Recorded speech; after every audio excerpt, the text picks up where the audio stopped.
장애인 문화복지신문 제273호 제1면입니다. 이영주 경기도의원, 장애인 자립지원 사업 정담회 가져. 이영주 경기도의원, 양평 1, 무소속, 은 27일 경기도의회 보건복지위원회 회의실에서 경기도 장애인 자립지원 정책 정담회를 가졌다. 시설거주 장애인의 자립생활 욕구 실태조사, 2016. 경기복지재단에 따르면 경기도 29개 지역의 거주시설 장애인 1048명을 대상으로 조사한 결과 응답자의 27.9%가 자립생활을 희망하고 있으며 시설을 떠나 살고 싶은 이유로는 가족과 함께 살고 싶어서가 31.3%로 가장 많았다. 이러한 연구 결과와 장애인들의 목소리를 근거로 이날 정담회에서 4. 경기도 장애인 자립생활센터 김용주 회장은 중증장애인 탈시설 자립생활 중장기 계획을 제안하였다. 해당 계획은 장애인 자립생활센터와 장애인 거주생활시설 간의 연계 네트워크를 구축, 동료 상담, 자립생활기술훈련, 인권교육과 거주시설 장애인의 지역사회 교류 강화 등 장애인 자립생활을 연계하는 사업을 포함하고 있다. 이영주 의원은 해당 계획 등을 점검하며 현재 장애인 거주시설에서는 장애인의 자립 정책에 대하여 반대와 찬성 의견이 각각의 이유를 가지고 있을 것이다. 거주시설 내에서 장애인 자립에 관한 교육과 자립생활기술 훈련 등을 진행하기 위해서는 시설들의 수용 범위와 방법 등을 관계자들과 논의해 의견을 반영하고 수정 보완하여 추진되어야 할 것이라고 말했다. 이어 이영주 의원은 지사님께서도 장애인 인권과 자립의 경기도에서 할 수 있는 일을 찾으시는 것으로 알고 있다. 기존 거주시설과 자립사업이 서로 윈윈할 수 있는 협업이 필요하다. 고 덧붙이며 사업 제안 검토에 있어 관계부서의 협업을 당부하였다. 이날 정담회는 이영주 의원의 제안으로 마련되었으며 4. 경기도 장애인 자립생활센터 총연합회 김용주 회장, 박근태 장애인 자립지원과장 이은숙 장애인 시설팀장 등이 참석하였다.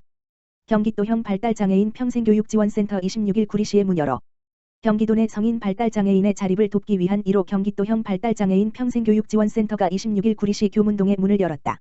경기도형 발달장애인 평생교육지원센터는 사회적응기술 등 성인 발달장애인의 평생교육 참여를 실현하고 사회활동 기회를 통한 지역사회 적응, 자립을 돕기 위해 만들어졌다. 구리시 발달장애인 평생교육지원센터는 도 20억 원, 구리시 47억 원 등 총 67억 원의 사업비를 투입해 지상 6층 지하 2층, 연면적 2021.25, 612평, 규모로 지어졌다. 강의실, 요리실습실, 열린도서관, 심리안정실, 발달장애인 부모님을 위한 휴식공간 등 다양한 공간이 마련돼 있다. 이재명 경기도지사는 영상 축사를 통해 이번 개관식을 계기로 성인 발달장애인 분들이 평생교육의 기회를 누릴 수 있는 환경이 빨리 갖춰지길 기대한다. 앞으로도 경기도는 발달장애인과 가족분들이 행복하게 살 수 있는 세상을 만들기 위해 최선을 다하겠다고 말했다. 도는 구리시에 이어 올해 3월까지 시흥시, 의정부시의 평생교육지원센터 2곳을 추가로 개설할 예정이다. 지원체계 구축을 위해서는 경기도 장애인 복지종합지원센터 내 전담팀을 운영하고 2023년까지 총 40억 원을 투입해 발달장애인 평생교육 욕구조사 지역 내 인적 물적 자원 발굴 평생교육 프로그램 개발 보급을 추진하고 직업훈련, 문화예술 등 다양한 맞춤형 교육 서비스를 제공할 예정이다. 유광혁 경기도의원, 뇌병변장애인 지원 조례 제정 관련 정담회 가져. 유광혁 경기도의원, 동두천 1, 더불어민주당, 은 28일 화상회의 프로그램을 이용하여 경기도 뇌병변장애인 지원 조례안 제정 관련 비대면 정담회를 가졌다. 뇌병변장애인은 뇌성마비, 외상성 뇌손상, 뇌졸중 등 뇌의 기질적 병변으로 인하여 발생한 신체적 장애로 보행이나 일상생활의 동작 등의 상당한 제약을 받는 사람을 말하며 뇌병변장애를 가지고 있는 학생의 경우 학교 수업 등에 필요한 보장구 및 보장기기나 뇌병변에 관한 전문적인 지식을 가진 활동 지원자의 도움이 필요한데 이러한 지원이 충분하지 않아 어려움을 겪고 있다. 이러한 학부모들의 목소리를 근거로 유광혁 의원은 뇌병변장애인의 권리 보장 및 자립을 위하여 뇌병변장애인의 재활 및 보조기기 지원 등의 사업 내용을 포함한 경기도 뇌병변장애인 지원 조례안을 발의하여 조례안은 2월 중 경기도의회 제350회 임시회에 상정되어 심의될 예정이다. 유광혁 의원은 뇌병변장애인 학부모들의 의견을 하나하나 귀담아 들으며 학부모들의 고충에 도움이 될 수 있는 정책이 수립될 수 있도록 최대한 의견을 반영하여 조례 제정에 힘써보겠다고 하였다. 이날 정담회는 유광혁 의원의 제안으로 마련되었으며 동두천 부모연대 회장, 전국장애인 부모연대 고양지회 회장 등 뇌병변장애 학생 학부모 14명 등이 참여하였다. 문화체육관광부, 장애인 스포츠 강좌 이용권, 중장년층까지 확대 시행. 문화체육관광부, 장관 박양우, 이하 문체부는 국민체육진흥공단, 이사장 조재기, 대한장애인체육회, 회장 이명호와 함께 2월 2일, 화부터 2021년 장애인 스포츠 강좌 이용권 지원 사업을 개시한다. 이번 사업은 기초생활보장수급 가구 및 차상위계층 등 소득기준 별표 사인을 충족하는 만 12세 물결표 사인 64세, 출생일 기준 1957-11 물결표 사인 2009-12-31, 장애인을 선정해 스포츠 강좌 수강료 월 8만 원을 최대 8개월간 지원한다.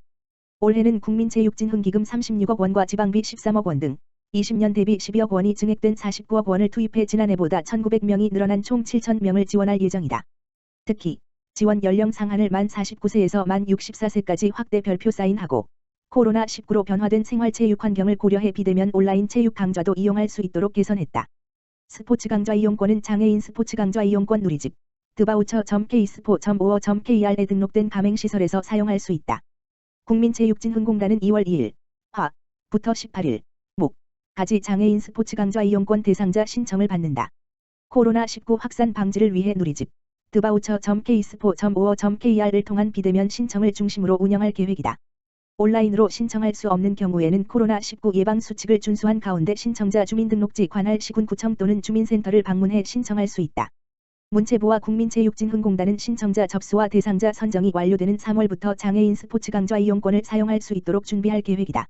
다만 집단적인 체육 활동을 통한 코로나19 확산을 방지하기 위해 코로나19 확산 추이에 따라 실제 이용권 사용 시작일은 조정될 수 있다.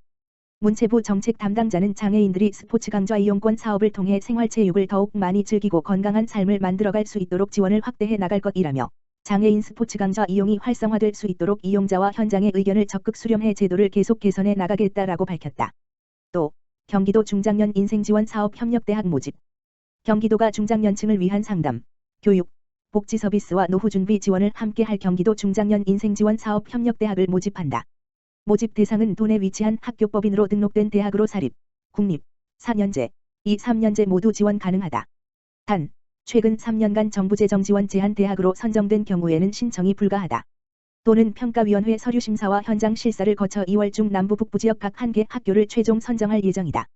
선정된 학교에는 중장년 인생제 설계를 위한 종합상담 중장년 제사회화 인생전환교육 중장년 취업 창업 창직 연계 지원 중장년 커뮤니티 활동 공유공간 지원 등에 사용할 수 있는 지원금을 학교당 최대 4억 원까지 지원한다. 참여를 희망하는 대학은 2월 10일 오후 6시까지 신청서 등 관련 서류를 경기복지 플랫폼 누리집 www.ggwf.or.kr에 온라인 접수하면 된다. 문의사항은 경기복지재단 지역복지실 지역번호 031-267-9322로 연락하면 된다. 조태훈 경기도 노인복지과장은 지난해 기준 만 50세 이상 65세 미만 경기도 중장년 인구는 316만 명으로 전체 인구의 약 23.5%를 차지함에도 일하는 세대로 인식돼 생애주기별 복지지원 정책에서 소외된 측면이 있다며 경기도는 일자리뿐만 아니라 교육, 여가, 건강 등 다양한 영역에서 중장년 제도 약과 복지 증진을 위해 노력하겠다고 말했다.